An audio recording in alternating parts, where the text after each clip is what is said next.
Item ಯಾವುದೇ ಇರಲಿ try ಮಾಡಿ ಆಚಿ ಚಿಕನ್ ಮಸಾಲಾ. ವ್ಯಕ್ತಿಯೊಬ್ಬ ಟ್ರಾಫಿಕ್ ಸಿಗ್ನಲ್ ಮಧ್ಯೆಯೇ ಕಾರು ನಿಲ್ಲಿಸಿ ರಸ್ತೆಯಲ್ಲಿ ಮೂತ್ರ ವಿಸರ್ಜನೆ ಮಾಡಿರುವಂತಹ ಅಸಹ್ಯಕರ ಘಟನೆ. ದೆಹಲಿಯಿಂದ ಫರೀದಾಬಾದ್ಗೆ ಸಂಪರ್ಕಿಸುವ ಹಳೆಯ ಫರೀದಾಬಾದ್ ಬಳಿ ಈ ಘಟನೆ ನಡೆದಿದೆ. ಸ್ಕಾರ್ಪಿಯೋ ಎಸ್ಯುವಿಯಲ್ಲಿ ಬಂದ ವ್ಯಕ್ತಿಯೊಬ್ಬ ಪಾದಚಾರಿಗಳು ಹಾಗೂ ಮಹಿಳೆಯರು ಓಡಾಡ್ತಾ ಇದ್ರು ರಸ್ತೆಯ ಮೇಲೆಯೇ ಮೂತ್ರ ವಿಸರ್ಜನೆ ಮಾಡಿದ್ದಾನೆ. ಈ ವಿಡಿಯೋ ಸಾಮಾಜಿಕ ಜಾಲತಾಣದಲ್ಲಿ ವೈರಲ್ ಆಗಿದೆ. ಏಪ್ರಿಲ್ 1ರಿಂದ ದೇಶದಾದ್ಯಂತ ಟೋಲ್ ಪ್ಲಾಜಾಗಳಲ್ಲಿ ನಗದು ವಹಿವಾಟನ್ನು ಸ್ಥಗಿತಗೊಳಿಸುವುದಕ್ಕೆ ಭಾರತೀಯ ರಾಷ್ಟ್ರೀಯ ಹೆದ್ದಾರಿ ಪ್ರಾಧಿಕಾರ NHAI ಚಿಂತನೆ ನಡೆಸಿದೆ. ಸಂಪೂರ್ಣ ಡಿಜಿಟಲ್ ಪಾವತಿ ವ್ಯವಸ್ಥೆ ಜಾರಿಗೆ ತರುವುದಕ್ಕೆ ಕ್ರಮವನ್ನು ವಹಿಸಲಾಗ್ತಾ ಇದೆ. ಭಾರತದೊಂದಿಗಿನ ತಮ್ಮ ಸಂಬಂಧ ಅದ್ಭುತವಾಗಿದೆ ಅಂತ ಶ್ಲಾಘಿಸುತ್ತಲೇ ಅಮೆರಿಕ ಅಧ್ಯಕ್ಷ ಡೊನಾಲ್ಡ್ ಟ್ರಂಪ್ ಪ್ರಧಾನಿ ನರೇಂದ್ರ ಮೋದಿ ಅಮೆರಿಕವನ್ನ ಸುಲಿಗೆ ಮಾಡ್ತಾ ಇದ್ರು ಅಂತ ಹೇಳುವ ಮೂಲಕ ಹೊಸ ಸಂಚಲನ ಮೂಡಿಸಿದ್ದಾರೆ.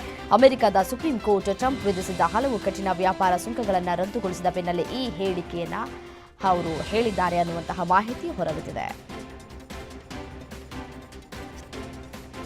ಬಿಹಾರ ವಿಧಾನಸಭಾ ಕಲಾಪದಲ್ಲಿ ಇತ್ತೀಚೆಗೆ ನಡೆದ ಚರ್ಚೆಯೊಂದು ಈಗ ರಾಜಕೀಯ ವಲಯದಲ್ಲಿ ದೊಡ್ಡ ಸಂಚಲನವನ್ನು ಮೂಡಿಸ್ತಾ ಇದೆ. ಖ್ಯಾತ ಗಾಯಕಿ ಮತ್ತು ಪ್ರಸ್ತುತ ಬಿಜೆಪಿಯ ಶಾಸಕಿಯಾಗಿರುವ ಮೈಥಿಲಿ ಠಾಕೂರ್ ಆರ್ಜೆಡಿ ಆಡಳಿತದ ಬಗ್ಗೆ ನೀಡಿದ ಧೃತ ರಾಷ್ಟ್ರ ಮತ್ತು ದುರ್ಯೋಧನ ಹೋಲಿಕೆಯ ಹೇಳಿಕೆಗೆ ಆರ್ಜೆಡಿ ಕಾರ್ಯಾಧ್ಯಕ್ಷ ತೇಜಸ್ವಿ ಯಾದವ್ ತೀವ್ರ ವಾಗ್ದಾಳಿಯನ್ನು ನಡೆಸಿದ್ದಾರೆ. ವ್ಯಾನ್ ಮತ್ತು ಬಸ್ ನಡುವೆ ಭೀಕರ ಅಪಘಾತ ಸಂಭವಿಸಿದ ಪರಿಣಾಮ 5 ಜನ ಮೃತಪಟ್ಟಂತಹ ಘಟನೆ ಮಧ್ಯಪ್ರದೇಶದ ಭಿಂಡ ಜಿಲ್ಲೆಯಲ್ಲಿ ನಡೆದಿದೆ.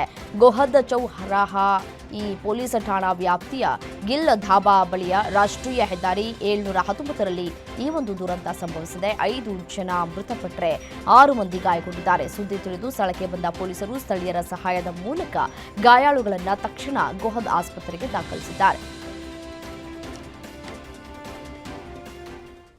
US supreme court Donald Trump ಹೇರಿದ ಜಾಗತಿಕ ಸುಂಕಗಳನ್ನು ರದ್ದುಗೊಳಿಸಿದ್ದರ ಕುರಿತು ಭಾರತ ಸರ್ಕಾರ ಮೊದಲ ಪ್ರತಿಕ್ರಿಯೆ ನೀಡಿದೆ. ಕೋರ್ಟ್ ತೀರ್ಪಿನಿಂದ ಹಿಡಿದು ಟ್ರಂಪ್ ಅವರು ನೀಡಿದ್ದ ಹೇಳಿಕೆವರೆಗಿನ ಎಲ್ಲ ಬೆಳವಣಿಗೆಗಳನ್ನು ಅಧ್ಯಯನ ಮಾಡಲಾಗ್ತಾ ಇದೆ ಅಂತ ಭಾರತ ಸರ್ಕಾರ ಹೇಳಿದೆ. ಎಲ್ಲ ದೇಶಗಳ ಆಮದು ಮೇಲೆ ಶೇಕಡ 10% ಸುಂಕ ವಿಧಿಸುವ ಹೊಸ ಆದೇಶಕ್ಕೆ ಅಮೆರಿಕ ಅಧ್ಯಕ್ಷ ಡೊನಾಲ್ಡ್ ಟ್ರಂಪ್ ಸಹಿ ಹಾಕಿದ್ದಾರೆ. ಅಂತಾರಾಷ್ಟ್ರೀಯ ತುರ್ತು ಆರ್ಥಿಕ ಅಧಿಕಾರ ಕಾಯ್ದೆಯಡಿ ಸುಪ್ರೀಂ ಕೋರ್ಟ್ ಭಾರತ ಸೇರಿ ಹಲವು ದೇಶಗಳ ಮೇಲೆ ಹೆಚ್ಚುವರಿ ಸುಂಕ ವಿಧಿಸಿದ ಟ್ರಂಪ್ ಆದೇಶಕ್ಕೆ ತಡೆ ನೀಡಿದ ಬೆನ್ನಲ್ಲೇ ಈ ತೀರ್ಮಾನ ಪ್ರಕಟಿಸಿದ್ದಾರೆ. ಕೋರ್ಟ್ ತೀರ್ಪನ್ನು ಟ್ರಂಪ್ ನಿರಾಶಾದಾಯಕ ಅಂದಿದ್ರು.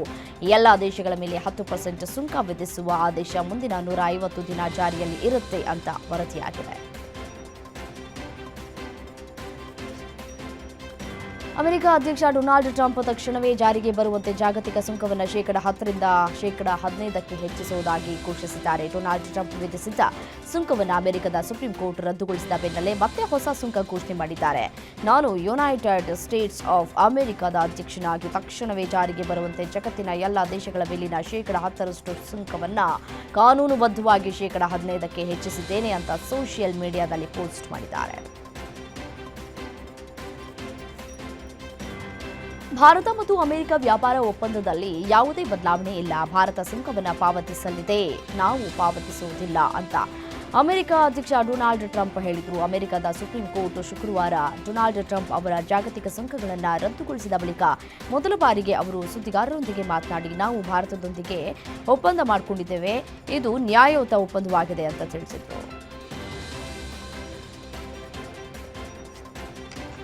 ಲೆಬನಾನ್ ಬೆಕಾ ಕಣಿವೆಯಲ್ಲಿ ನಡೆದ ಇಸ್ರೇಲ್ ದಾಳಿಯಲ್ಲಿ ಕನಿಷ್ಠ 10 ಮಂದಿ ಸಾವನ್ನಪ್ಪಿದ್ದು 50 ಮಂದಿ ಗಾಯಗೊಂಡಿದ್ದಾರೆ ಅಂತ ಭದ್ರತಾ ಮೂಲಗಳು ತಿಳಿಸಿವೆ. ಇತ್ತೀಚಿನ ವಾರಗಳಲ್ಲಿ ಪೂರ್ವ ಲೆಬನಾನ್ನಲ್ಲಿ ನಡೆದಂತಹ ಅತ್ಯಂತ ಮಾರಕ ದಾಳಿಗಳಲ್ಲಿ ಇದು ಒಂದಾಗಿದೆ. ಪೂರ್ವ ಲೆಬನಾನ್ನ ಬೆಕಾ ಕಣಿವೆಯ ಭಾಗವಾಗಿರುವ ಬಾಲ್ಬೆಕ್ ಪ್ರದೇಶದಲ್ಲಿರುವ ಇಬ್ಜುಲ್ಲಾ ಕಮಾಂಡ್ ಕೇಂದ್ರಗಳ ಮೇಲೆ ದಾಳಿ ನಡೆಸಿರುವುದಾಗಿ ಇಸ್ರೇಲ್ ಸೇನೆ ತಿಳಿಸಿದೆ. ಹಾಲಿ ಆವೃತ್ತಿಯ ಟಿ20 ವಿಶ್ವಕಪ್ನ ಅಜೇಯ ತಂಡಗಳಾದ ಭಾರತ ಮತ್ತು ದಕ್ಷಿಣ ಆಫ್ರಿಕಾ ತಂಡ ಇಂದು ನಡೆಯುವ ಸೂಪರ್ 8 ಪಂದ್ಯದಲ್ಲಿ ಮುಖಾಮುಖಿಯಾಗಲಿದ್ದು ಈ ಪಂದ್ಯಕ್ಕೆ ಮೋದಿ ಕ್ರೀಡಾಂಗಣ ಅಣಿಯಾಗಿದೆ.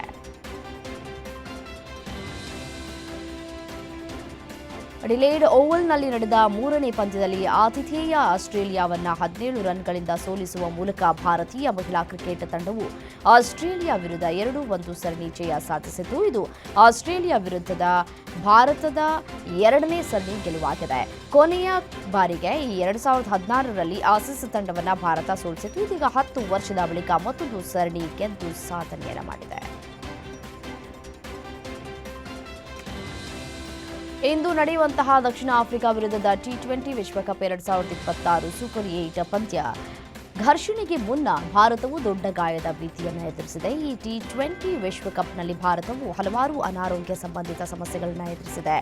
ಜಸ್ಪ್ರೀತ್ ಬುಮ್ರಾ ಮತ್ತು ಅಭಿಷೇಕ್ ಶರ್ಮಾ ಅನಾರೋಗ್ಯದ ಕಾರಣ ತಲಾ ಒಂದು ಪಂದ್ಯವನ್ನು ತಪ್ಪಿಸಿಕೊಂಡರು. ಇದೀಗ ಅಭ್ಯಾಸದ ವೇಳೆ ಸಿರಾಜ್ ಗಾಯಗೊಂಡಿದ್ದಾರೆ. ಚಿನ್ನಸ್ವಾಮಿ ಕ್ರೀಡಾಂಗಣದಲ್ಲಿ ಇಂಡಿಯನ್ ಪ್ರೀಮಿಯರ್ ಲೀಗ್ ಪಂದ್ಯಗಳನ್ನು ನಡೆಸುವುದಕ್ಕೆ ಕರ್ನಾಟಕ ಸರ್ಕಾರ ಅನುಮತಿ ನೀಡಿದ್ದರೂ ಕೂಡ ಪಂದ್ಯಾವಳಿ ನಡೆಯುವ ಬಗ್ಗೆ ಇನ್ನೂ ಅಂತಿಮವಾಗಿಲ್ಲ. Royal Challengers Bengaluru franchise Karnataka ರಾಜ್ಯ ಕ್ರಿಕೆಟ್ ಸಂಸ್ಥೆ ಮತ್ತು ರಾಜ್ಯ ಸರ್ಕಾರಕ್ಕೆ ಯಾವುದೇ ನಿರ್ಧಾರ ತಿಳಿಸಿಲ್ಲ ಅಂತ ವರದಿಯಾಗಿದೆ.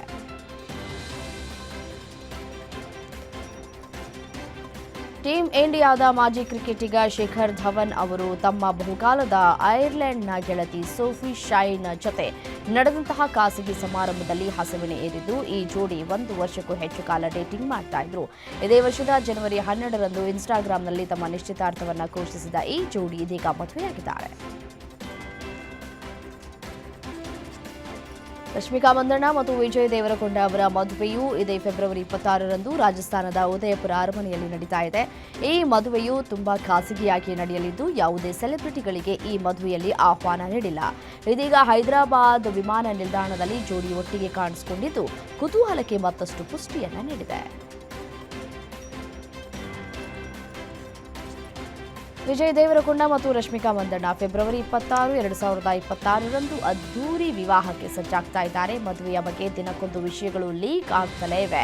ಭದ್ರತೆಯ ಬಗ್ಗೆ ಜೋಡಿಗೆ ಆತಂಕ ಎದುರಾಗಿದ್ದು ಇದೇ ಕಾರಣಕ್ಕೆ ವಿದೇಶದಿಂದ ಭದ್ರತಾ ಸಿಬ್ಬಂದಿಯನ್ನ ಕರೆಸಿಕೊಳ್ಳಲಾಗಿದೆ ಅಂತ ವರದಿಯಾಗಿದೆ.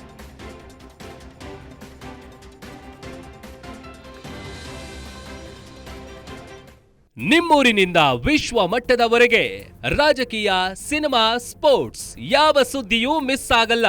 ಬರೀ ಸುದ್ದಿಯಷ್ಟೇ ಅಲ್ಲ, ಜೊತೆಯಲ್ಲೇ ಇರುತ್ತೆ ವಿಶ್ಲೇಷಣೆ. ಗ್ಯಾರಂಟಿ ನ್ಯೂಸ್ನ ಸಬ್ಸ್ಕ್ರೈಬ್ ಮಾಡಿ, ಫಾಲೋ ಮಾಡಿ, ಕ್ಷಣ ಕ್ಷಣದ ಅಪ್ಡೇಟ್ಸ್ ಪಡೆಯಿರಿ.